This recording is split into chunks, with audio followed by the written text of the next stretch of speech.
Bonjour tout le monde, j'espère que vous allez bien. Je suis ravie de vous retrouver dans une nouvelle vidéo pour vous parler du sac de jour de chez Saint Laurent. Vous le savez très certainement, moi j'adore vous faire des vidéos sur le luxe, tout particulièrement sur les sacs de luxe qui sont une vraie passion pour moi. Et je me dis que vous faire des reviews comme ça sur des modèles que j'ai dans ma collection, ça peut vraiment vous aider à faire de meilleurs achats, à éviter de faire des erreurs et de vous donner un maximum de détails. Donc aujourd'hui, on va s'intéresser à ce sac-ci. Alors ceci, c'est donc le sac de jour dans le modèle Nano de chez Saint Laurent. Moi, c'est un sac que j'ai acheté neuf sur Farfetch en 2017. Ça faisait déjà un petit temps que j'avais mon œil dessus parce qu'en réalité, il est sorti en 2013. Il a été designé par Hedi Slimane à l'époque chez Saint Laurent. Moi, Hedi Slimane, c'est un créateur que j'adore. Quand il était chez Dior Homme, je trouvais que c'était absolument sublime. Et quand ce sac-ci est sorti chez Saint Laurent, j'ai vraiment eu un coup de cœur dessus. Il existe en 4 tailles différentes. Celle-ci est la plus petite, donc c'est la Nano. Je pense qu'il y a la Baby, la petite et la large. C'est vrai que moi, à l'époque, j'avais hésité à prendre le grand modèle parce que c'est vrai que je me disais que ça pouvait être pratique pour voyager ou pour aller au bureau. À l'époque, c'est vrai que je bossais encore pas mal en consultance à l'extérieur, que j'allais souvent au bureau et du coup, je m'étais dit ça pourrait être un bon sac pour ça. Finalement, je me suis décidée pour le modèle Nano parce que j'ai vraiment eu un coup de cœur sur cette petite taille. C'est vrai que de plus en plus, je suis passée de grands sacs à de petits sacs. Celui-ci m'a vraiment tapé dans l'œil et je me suis décidée donc à l'acheter en 2017. Alors à l'époque je l'ai acheté sur Farfetch et je l'ai payé 1490 € et à l'heure actuelle le même modèle vaut 1650 €. Donc il y a eu une légère augmentation de prix.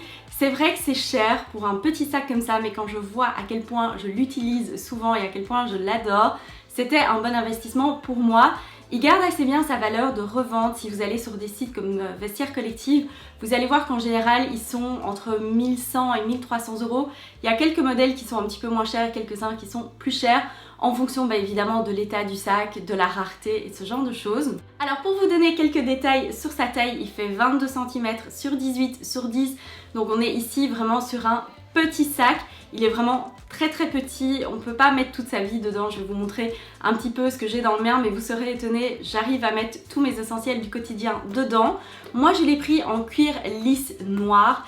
J'avais vraiment envie en fait d'un petit sac noir. C'est vrai que j'avais pas de sac en bandoulière noir à l'époque. J'avais déjà mon Wallet on Chain de chez Chanel rouge, j'avais déjà mon Valentino beige, mais j'avais envie d'un sac noir un petit peu plus classique et un petit peu plus rock aussi à la fois. Moi je l'ai pris avec les détails en métal doré, donc notamment ici sur la bandoulière. Il a également 5 pieds en laiton en dessous et il y a également un petit cadenas doré qui est ici dans son étui en cuir qui est amovible. Moi je l'ai laissé, je trouve que ça fait le charme du sac, mais vous pouvez complètement l'enlever si vous le souhaitez. Je vous propose maintenant de vous montrer un petit peu tout ce que je stocke dans le mien. Moi c'est un sac que j'utilise vraiment au quotidien. J'arrive à caser tous mes essentiels dedans. C'est vrai que par le passé je l'ai pris en voyage avec moi, notamment en city trip à Londres. C'est pas forcément ce que je vous recommanderais pour différentes raisons dont je vais vous parler un peu plus tard dans la vidéo, notamment les points négatifs.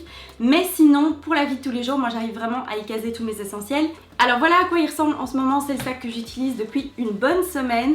J'ai pas du tout été trier ce qu'il y avait à l'intérieur, donc vous allez vraiment voir ce que je garde dans mon sac. Donc je mets mon téléphone, pour le moment j'ai encore l'iPhone 8 Plus. J'arrive à y rentrer mon petit portefeuille de chez Chanel. C'est le portefeuille que j'utilise au quotidien. C'est vrai qu'auparavant j'avais des grands portefeuilles avec énormément de choses, mais à l'heure actuelle j'ai juste un petit peu de cash, quelques cartes et en fait toutes mes cartes de fidélité maintenant sont sur mon téléphone. J'ai également ma paire de lunettes de soleil de chez Céline que je mets sans étui dans mon sac. Je sais, j'aime vivre dangereusement, mais je vous avoue que je déteste mettre dans des étuis, même si les étuis Céline sont super bien parce qu'ils sont plats. J'ai bien évidemment un masque.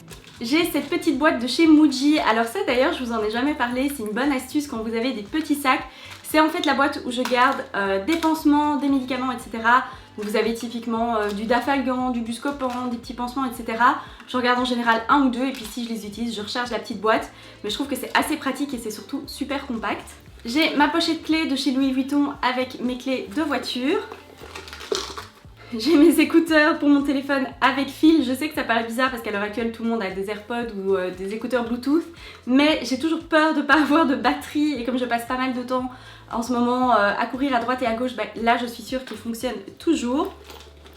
J'ai mon petit spray désinfectant pour les mains. J'ai également des petites lingettes pour les mains ou pour nettoyer quelque chose qui serait sale. J'ai des gouttes pour les yeux.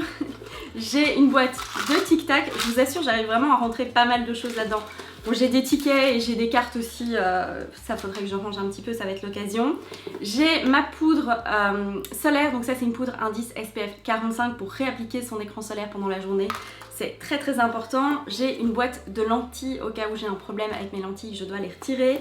J'ai un baume à lèvres, j'ai un bonbon que j'ai pris chez le médecin l'autre jour et j'ai un reste de Fruitella aussi. Et c'est tout, donc vous voyez, je peux quand même rentrer beaucoup de choses dans ce sac. L'intérieur est complètement en cuir, vous avez simplement une toute petite poche plaquée ici. Moi personnellement, je mets jamais rien dedans, sauf les tickets de parking, c'est hyper pratique pour vite les retrouver. Et donc vous voyez, le sac vide ressemble à ça et c'est vraiment un sac qui est très léger, vide et ça c'est non négligeable. Vous pouvez même enlever le cadenas, je pense que ce qui pèse finalement le plus lourd c'est sans doute le cadenas. Donc ça c'est vraiment pratique si vous avez envie d'un sac très léger, celui-ci est parfait. Alors passons maintenant au point positif de ce sac. Tout d'abord son design. Je trouve que c'est un design qui est très épuré, très minimaliste et qui est classique et indémodable. C'est vrai que depuis qu'il est sorti en 2013, je trouve qu'il est toujours aussi beau. Pour moi c'est vraiment un des grands classiques de chez Saint Laurent. C'est vrai que Saint Laurent, il y a très souvent des sacs, vous savez, qui sont très à la mode pendant une saison, 2 saisons, 3 saisons. Ici j'ai l'impression que c'est vraiment un intemporel. Pour moi c'est un sac qui sera toujours aussi beau dans 5 ans, dans 10 ans, dans 20 ans. C'est vraiment un petit peu, vous savez, ce genre de sac classique comme le Birkin, comme le Kelly. C'est vraiment des coupes qui sont très simples mais qui fonctionnent. Je trouve que son format est parfait pour mon utilisation. C'est sûr qu'il ne conviendra pas à tout le monde parce qu'il est petit, mais comme vous avez pu le voir, je peux quand même rentrer tous mes essentiels au quotidien dedans. Je ne me sens vraiment jamais... Je pense que le seul moment où vraiment je me sens limitée, c'est si je veux prendre un parapluie avec moi. Et encore, je pourrais le glisser sur le dessus. Mais personnellement, malgré son petit design, malgré le fait qu'il soit rigide, j'arrive vraiment à y mettre tous mes essentiels. Je trouve que le cuir est de très belle qualité. Le sac est fabriqué en Italie et vraiment rien à redire sur ce cuir. J'aime beaucoup les cuirs lisses, mais c'est toujours un choix risqué ça peut vraiment très vite s'abîmer. Ici, ce n'est pas du tout le cas. Je trouve que le cuir vieillit très bien, que ce soit vraiment sur la face du sac, au niveau des coins, les coins sont comme neufs, on dirait vraiment pas que j'utilise ce sac. La bandoulière, qui est d'ailleurs réglable, j'ai oublié de vous le dire, elle est réglable avec une boucle ici. Même la bandoulière vieillit très bien et pourtant c'est un sac que j'utilise beaucoup et avec lequel je suis pas spécialement précieuse, donc vraiment gros coup de cœur pour la qualité parce qu'il est vraiment impeccable. Ça fait 4 ans que je l'ai, ça fait 4 ans que je l'utilise vraiment très souvent et il est vraiment en très bon état. J'adore aussi le fait que le métal doré ne décolore pas, ne se patine pas trop. Même au niveau des pieds, ici en dessous, il y en a un ou deux qui sont légèrement abîmés, mais vraiment rien de dingue, surtout après une utilisation comme ça pendant 4 ans. C'est pas le cas de tous les sacs de luxe que j'ai dans ma collection, donc vraiment la qualité est très belle. Et alors la dernière chose que j'adore sur ce sac, c'est qu'il est vraiment discret, contrairement à certains modèles, je dirais même la plupart des modèles chez Saint Laurent où vous avez un énorme YSL sur le devant avec vraiment du doré, où vraiment on sait que c'est un sac de chez Saint Laurent directement. Ici vous avez simplement la petite inscription Saint Laurent Paris ici. Je trouve que c'est vraiment du coup un sac qui est assez facile, assez discret à prendre dans la vie de tous les jours. Même par exemple pour aller au bureau, c'est pas du tout un sac qui est ostentatoire, mais ça reste malgré tout une très belle pièce de luxe. Alors passons maintenant à ces points négatifs. Pour moi il y en a deux. Le premier c'est tout d'abord que c'est un sac qui est très rigide, même avec l'accordéon sur le côté. Je sais que vous pouvez détacher ici avec les petites pressions pour un petit peu l'agrandir. Personnellement c'est pas quelque chose que je fais, mais du coup comme c'est un sac qui est très rigide, vous n'allez pas pouvoir le bourrer, ce qui est une bonne chose parce que du coup il garde sa forme, vous n'allez pas l'abîmer, vous n'allez pas faire n'importe quoi. Mais du coup c'est vrai que si vous n'arrivez pas à tout rentrer dedans, c'est fichu, vous pouvez pas vous dire si je fais comme ci comme ça, que je pousse un petit peu sur les côtés, ça va passer. C'est pas possible, mais pour moi c'est pas vraiment un gros point négatif puisque ça permet qu'il garde vraiment son intégrité et sa structure. Par contre le deuxième point négatif, pour moi c'est un gros point négatif, c'est une question qui revient très souvent dans mes DM sur Instagram. C'est qu'il ne ferme absolument pas. Vous n'avez pas de pression, vous n'avez pas de tirette, vous n'avez pas de quoi que ce soit.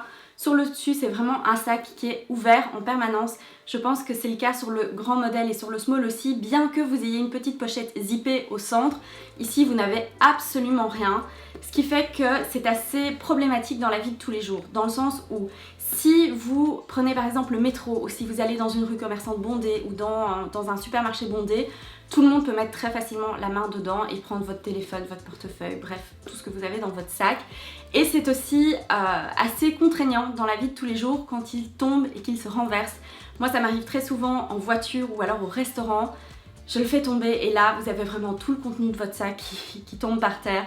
C'est un petit peu galère.